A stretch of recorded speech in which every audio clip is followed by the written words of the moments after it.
درود دوستان عزیز، فتانه هستم. به کارگاه شمسازی من خوش اومدید. آموزشی که امروز برای شما در نظر گرفتم آموزش باکس پاییز هست. کانال منو سابسکرایب کنید و تا انتهای ویدیو با من همراه باشید.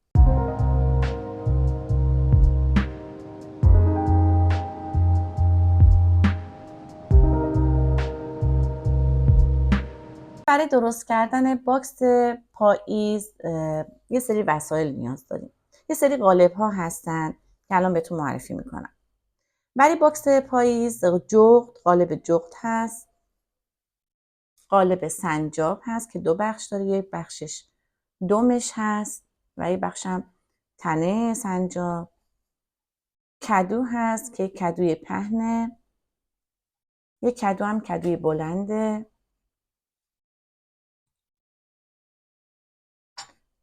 بلوط و کاج. قبل از استفاده از این قالب ها حتما قالب هاتون رو بشورین و با دستمال خوب خشک کنین. قطره آب نداشته باشه، چون اگه قطره داشته باشه شمتون حفره ایجاد میشه. باکس هست. پارافینا هستن که سویا وکس هست، ایرانی و سویا وکس خارجی. حتما با هم قاطی کنین. مقدار پارافینی که نیاز هستش چیز در حدود 1 کیلوگرمه.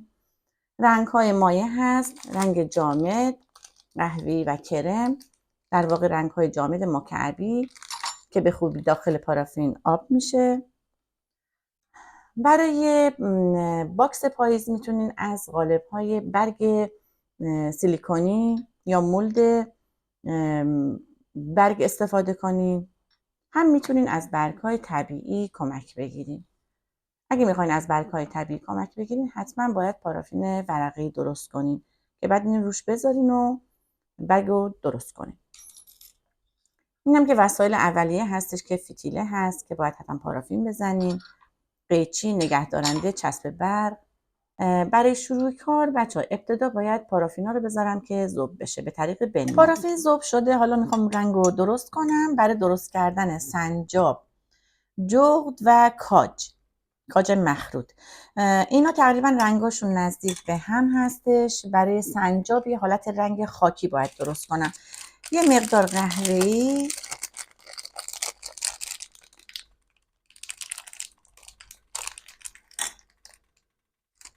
و یه مقدارم رنگ کرم.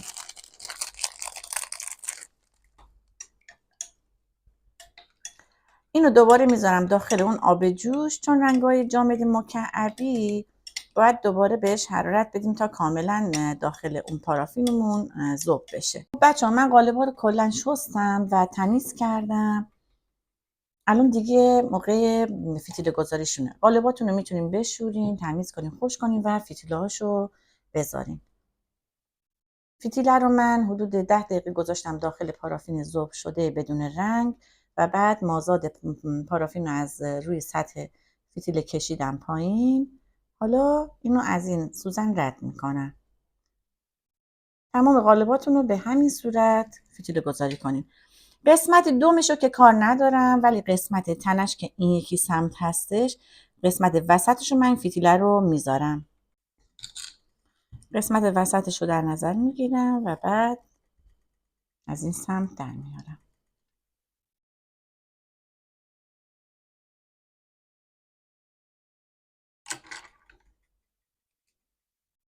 اینا هم به همین صورت. اول داخل سنجاب من میریزم پارافینو. باید خیلی آروم این کار رو انجام بدین چون جزئیات زیاد داره. وقتی که میریزین حتما حالا یا با قیچی یا با یه وسیله‌ای هواگیریش رو انجام بدین، بزنین به پهلوهاش تا کامل داخل جزئیاتش بره. بعد دوباره ادامه بدین.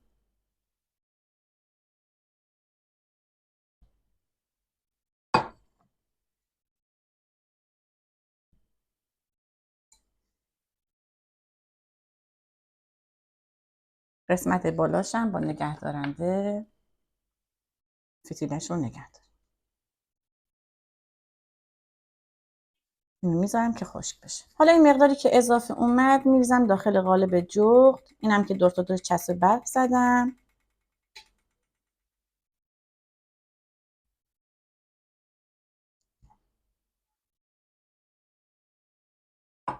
اینم باید با نگه دارنده فتیلش رو نگه دارم قسمت وسط بمونه. خب بچه ها اینم قالب کاج مخروطی هستش که الان من اینو پارافین رو ذوب کردم، رنگ قهوه‌ای درست کردم.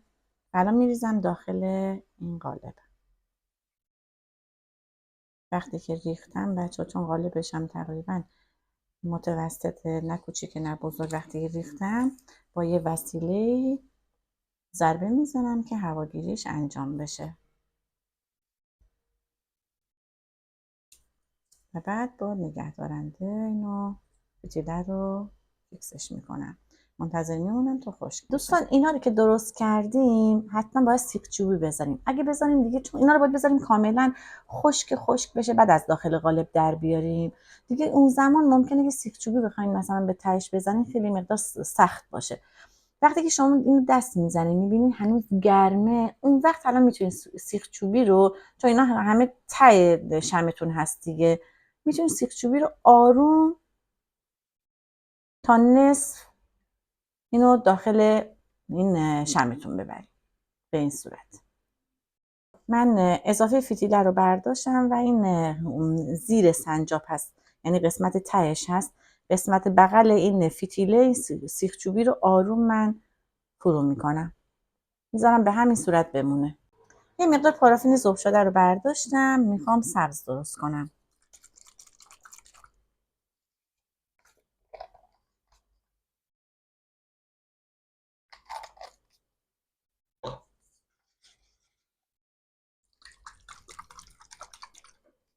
پررنگ کم رنگ رو با هم قاطی میکنم، میریزم تا رنگ سبز یا خوش رنگ در بیاد. خب حالا این سبز رو من میخوام چیکار کنم؟ نگاه کنین ببینید این قالب کدو هستش، از این کدوهای پهنه که قطرش کمتره. این ته کدو رو خوب نگاه کنین، این قسمتی که حالت ساقه کوچولو داره یه فرو رفتگی داخل قالبش داره. اینو یه مقدار کمی از این سبزی که درست کردم میریزم قسمت وسطش.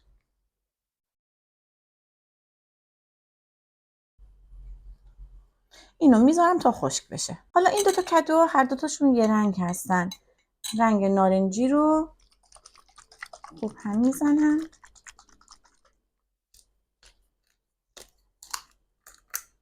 حالا میریزم داخل پارافین ذوب شدن.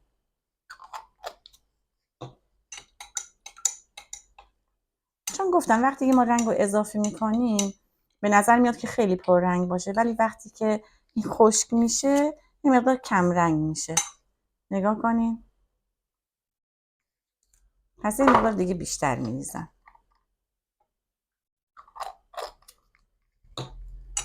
که نارنجی خوش رنگ در بیاد. حالا داخل قالب میریزم. همیشه قبل از اینکه بچه‌ها اینو میخواین قالبای سیلیکونی دوش داخلش پارافین بریزین، حتما سشوار بگیرین تا دمای این قالب سیلیکونیتون با دمای این یکی بشه. اینم که مونده مقدار ولرم شده، گرم، یعنی گرم شده، از حالت داغی در اومده. میریزم داخل این قالبم.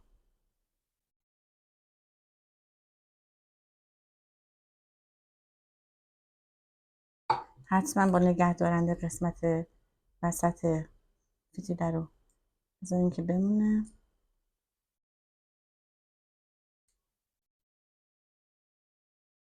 اینم به همین ترتیب. حالا اینم میریزم داخل این که قالبم. هواگیریاشو انجام بدین بچه ها حتما.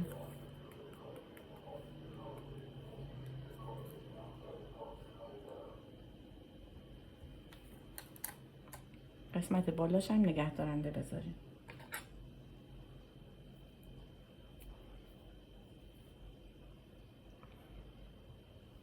منتظر میمونیم تا خشک بشه. خب بچه ها اینم که قالب برگ هستش. میتونیم برگا رو دو رنگ هم درست کنیم. ببینیم مثلا یه مقدار قرمز میریزم، بلا فاصله باید سبز رو بریزیم.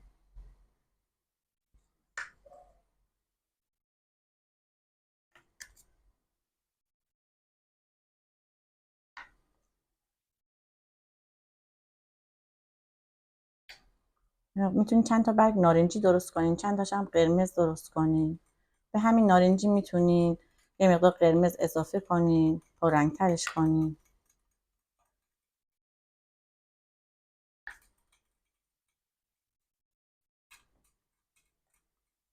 میذاریم خشک بشه. بچه‌ها برگا رو که از داخل این قالب در میاریم، این قسمت پایینش رو از این خلال دندونا میتونین بهش نصب کنین. فقط نذارین زیاد این خشک و سفت بشه. زمانی که در میارین سریع این کار رو انجام بدین وقتی که گرم هستش برگاتون.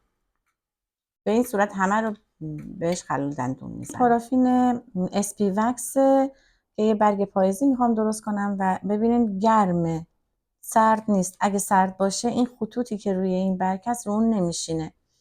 اینو میذارم روی این و با دستم اینجوری فشار میدم.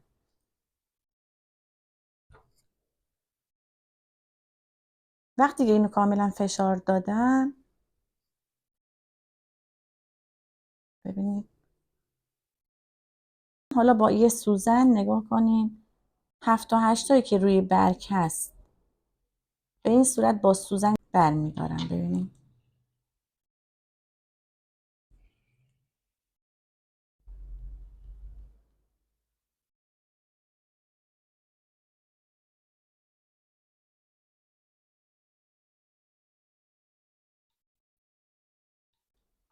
حالا بعد اینو برمیدارم، اضافه پارافینو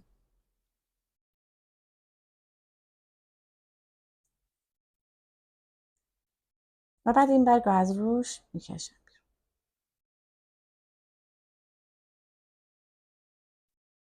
میتونید اضافهش رو با دستتون بردارید.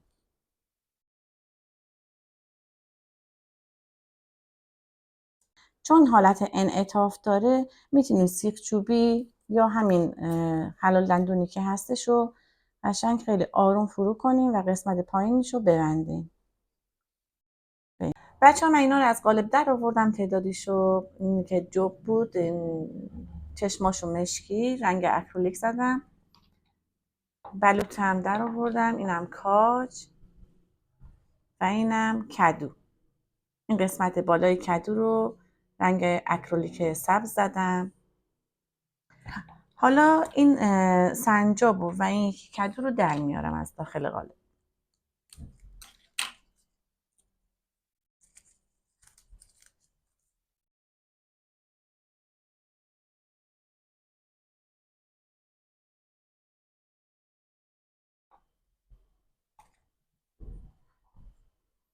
دوستان ببینید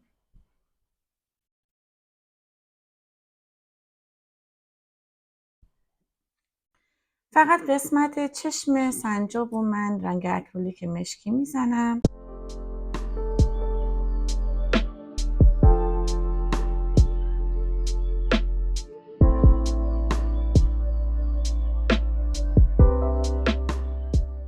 این کدو هم در میارم از داخل قالب. این قالب کدو رو من برش نزدم، فقط با فشاری که به قسمت پایینش میارم این باید در بیاد.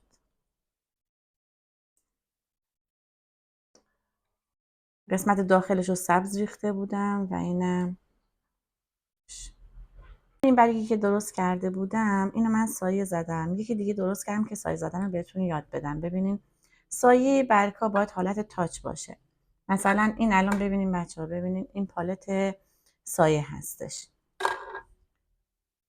یه مقدار از این سایه قرمز رو میزنم به انگشتم و به این صورت خیلی کم به نوک برگ‌ها. بعد با اون یکی انگشتم اینجوری حالت پاک کردن و سایه زدن خیلی کم رنگ. بعد یه مقدار سبز رو بر میدارم و به لبه های این میزنم. حالا چیزی مخلوط از سبز و این زرشکی رو بر میدارم با هم دیگه به این ورش میزنم.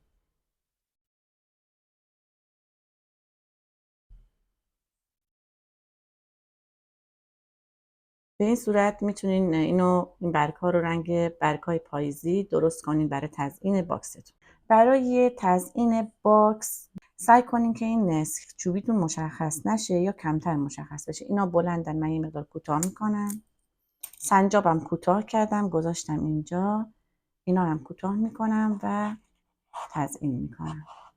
سنجاب یه مقدار بلندتر از اینا باشه.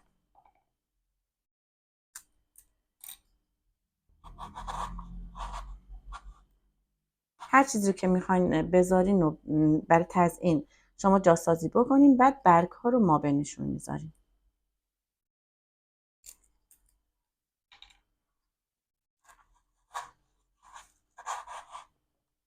میتونین بالا پایین تزیین کنین. جغدم باشه قسمت پشتش و یک مقداری بلندتر.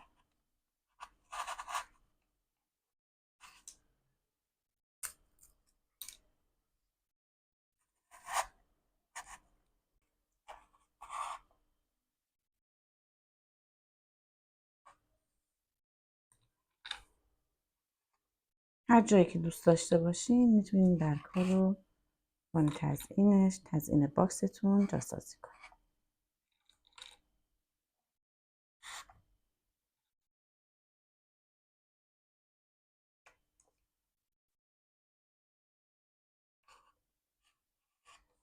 خب دوستان، اینم از تزیین باکس پاییزیمون. دوستان عزیزم، آموزش امروز باکس پاییز هم به پایان رسید. امیدوارم که لذت برده باشید. لایک و سابسکرایب یادتون نره. سوالم اگه داشتید کامنت کنید. تا ویدیو آموزشی دیگه، خدا نگهدار.